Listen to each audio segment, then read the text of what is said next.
Hi guys. Last week we talked about using a band around the knees to give your nervous system some input to encourage the stabilizing muscles of your body to do their job to support your knees a little bit better. And I want to talk a little bit about shoulders because a lot of people talk to me about their shoulders getting cranky right now. So first, let's talk about the shoulder blade. Sadly, I don't have a shoulder blade yet, so I'm working on it. I'm going to show you with my back in a second. I'm going to turn my back to you in a second here. But we're going to talk about the shoulder blade. So if we think about the shoulder blade being here, in order for the arm to move, the shoulder blade is going to be here. The arm will move a small portion of the way out before the shoulder blade has to move for the arm to move, right? So in order to have good arm movement, you have to have good shoulder blade movement. So about here, the shoulder blade starts rotating to allow the arm to come up to full extension. So from the back, right, you can see the shoulder blade move. It does the same thing as I go to the front. You still get that same rotation, all right? So the shoulder blade has to move. It also comes a little bit forward on your rib cage, kind of scoops under your armpit a little bit. So your shoulder blade has to move in order for your arm to move in a way that's healthy for the shoulder joint. When we start to talk about overhead press, we start to think about there being a lot of compensations. So I'm gonna grab my dumbbells here, right? And you can maybe see a little bit on my left side that as I press up, my left arm kind of does this little wobble because the left shoulder blade on my body is less stable than the right. Why? I don't know. Who knows?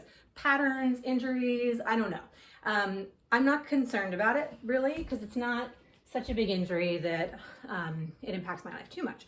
But when I want to think about activating those guys, I'm going to take a band and put it on my arms here.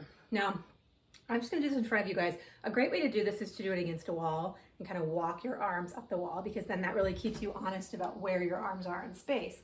But you're going to do your best, right? We all do our best with what we have.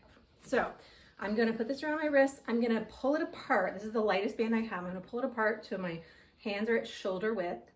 And then I'm going to try to maintain that resistance as I go up. I'm going to get to a point where it starts to fall apart. My elbows want to fly out to the side. And that's as high as I'm going to go today, right? I'm going to work into this, try and get as high as possible without doing weird compensations on this side or this side too. So from the side, I just want it to go straight up in front of me. As soon as I start to feel like I'm starting to cheat, something's changing, I pull it back down, right? Over time, I'll get better at this. Eventually, I'll be able to go fully overhead with this resistance here. Again, if you wanted to do it against a wall, you would just set yourself up with the wall in front of you, and you can either glide your arms along the wall, or you can take even little steps with your arms. The other benefit of this is that it works the back of your shoulders like crazy. So you're also getting some development in muscles that we tend to forget about sometimes, right? We're all about the big ones, the sides and the fronts, the things we can see in the mirror. So making sure that the guys in the back that do a lot of really important stuff to stabilize your shoulder, keep your bone in the right place while your joint is moving, are nice and strong too. So grab a mini band, try that out. If you don't have a mini band, you could use a strap or a loop or tie something, little piece of rope or cord, and just give yourself the resistance. So you wouldn't have the stretchiness of it, but you would still have the resistance of it, and it would work just fine to get those guys activated. All right, so I wanted to add one thing about shoulder blade activation. So we do the prep work, right, to get the shoulder blades active. We can do the band pull aparts and the pass throughs and the little exercise I just showed you with the mini band. But when we're actually doing the work, we have to think about them sometimes. Ideally, you wouldn't. Your muscles would all just do the right thing, but because sometimes we pick up new default patterns based on our posture, our injuries, our history, all of those things, we sometimes have to work a little bit to get the default pattern to change back to what we want it to be.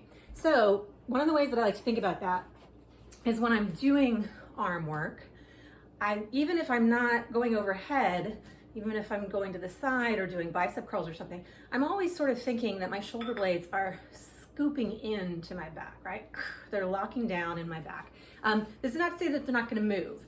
I just want them to stay connected as they move. I don't want them to be flying out away from my back, getting any kind of a winged thing going on. So if I'm doing, let's say, a lateral lift here, right? If I'm working on my deltoids there, I'm going to think, I'm not just going to lift, right? Because that ends up putting a lot of strain on the top, which is participating for sure, but I want the whole thing working. So as I go to lift, I'm thinking of a little scoop in my shoulder blades, engagement in my lats before I come up. And then I feel so much stronger. Like this movement feels so much easier when I think about that. It's a little hard to show, but it's kind of this, right? It's just this tiny bit of engagement where I'm pulling the shoulder blades slightly down and back. Not super dramatic, right? I'm not trying to like throw my heart out into the middle of the room. Ooh, sorry, downstairs neighbor. Trying not to throw my heart out into the middle room like in an extreme yoga movement or something, right? I'm just really thinking about engage and then move, right? Engage and then move. So that I have all those muscles in the back that are stabilizing and supporting, doing their thing as well.